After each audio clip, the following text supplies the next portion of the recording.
ഞങ്ങളെല്ലാം പവർ റൂമിലേക്ക് കയറിയിട്ട് പ്രത്യേകിച്ച് ശരണ്യ സിബിനും കൂടെ പവർ റൂമിൻ്റെ അകത്തുനിന്ന് പറയുന്നുണ്ട്, ബിഗ് ബോസ് ഞങ്ങൾ ആജ്ഞാപിക്കുകയാണ്, ഈ പവർ റൂമിൻ്റെ കതക് തന്നെ ലോക്കാകട്ടെ. 1-2 പ്രാവശ്യം പറയുന്നുണ്ട്, ലോക്കാകുന്നില്ല. അപ്പം അടുത്തുള്ള ക്യാമറയിലേക്ക് വന്ന് സിബിൻ ഉറക്കെ പറയുകയാണ്, വാതിലുകൾ അടയട്ടെ എന്ന്.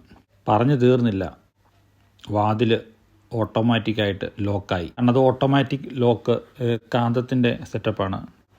ഇലക്ട്രിസിറ്റി പാസ്സാകുമ്പോഴത്തേനും അത് ക്ലോസ് ആവുകയും ഹൈ പവറാകുന്ന സെറ്റപ്പ്. ഗുലുമാൽ ഗുലുമാൽ ഒരു പാട്ടിൻ്റെ സീക്വൻസൊക്കെ ഇട്ട് ഏഷ്യാനെറ്റ് ചെറിയ രീതിയിൽ താങ്ങി കൊടുക്കുന്നുണ്ട്. എല്ലാവരും അകപ്പെട്ട് ബാക്കിയുള്ള ടീമെല്ലാം പുറത്തുനിന്ന് ജിൻഡോ പ്രത്യേകിച്ച് വന്ന് കഥയെ വലിച്ചു നോക്കാനൊക്കെ, പക്ഷേ തുറക്കാൻ പറ്റുന്നില്ല. പവർ റൂമിലെ അംഗങ്ങളെല്ലാം അകപ്പെട്ട് പോയി.